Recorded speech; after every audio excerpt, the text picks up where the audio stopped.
君の虜になってしまえばきっとこの夏は充実。 Assalamualaikum, jumpa lagi. Lama tak jumpa, okey. Hari ni kita nak sembang sikit, bukan sembang pasal dorak baling ataupun dialek baling, okey. Hari ni kita nak sembang 5 tempat menarik yang ada di daerah Baling ataupun sekitar Baling. Alright. Okey, siapa yang belum subscribe channel aku, bolehlah tekan subscribe kat bawah. Okey, boleh like, boleh share dan boleh komen apa yang nak komen lah. Alright. Hari ni 5 benda yang menarik yang saya boleh kongsi. Yang pertama, Gunung Baling.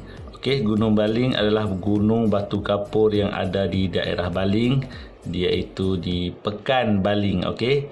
Ketinggian dia 546 meter paras air laut. Okey. Buat pendaki-pendaki bukit ataupun geng hiking, bolehlah datang menikmati keindahan di puncak Gunung Baling dan melihat persekitaran yang ada di Gunung Baling. Yang kedua, Gua Sirih. Okey. Gua Sirih adalah gua yang di Baling juga, di bawah Gunung Baling.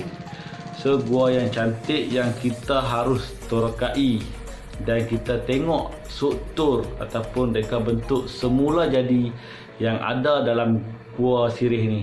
Okey, terbukti oleh pakar-pakar sejarah dan pengkaji sejarah tentang Gua Sirih ni. Okey. Yang ketiga, Rumah Ndoi. Rumah Ndoi ni adalah satu tempat camping yang sangat cantik dan akan rasa suasana yang aman dan selesa, tenang untuk kita bonding ataupun kita camping bersama family, keluarga ataupun bersama kawan-kawan. Alright. Yang keempat, Dusun Tok Wak Desa adalah tempat yang perkelahan ataupun perkemahan seisi keluarga. Okey. Boleh mandi di dalam sungai dan boleh makan di dalam sungai. Okey. Package dan Desa Wak ni juga menyediakan package yang menarik, makanan yang menarik. Salah satu dia gulai batar pisang. Okey, siapa yang makan gulai batar pisang ni, insya-Allah saya kata saya akan repeat balik. Okey. Okey, yang kelima adalah kolam air panas Ulu Legong. Kolam air panas Ulu Legong ni adalah dikelolai oleh Majlis Daerah Baling. Okey, tempat yang mandian seisi keluarga. Okey.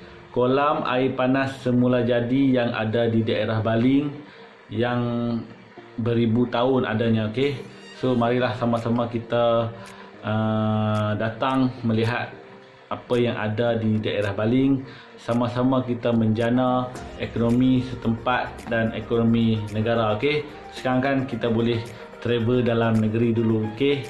So marilah kita sama-sama kita terokai daerah Baling ataupun sama-sama kita menikmati apa yang ada di daerah Baling. Ayuh, jom kita mari Baling. Assalamualaikum.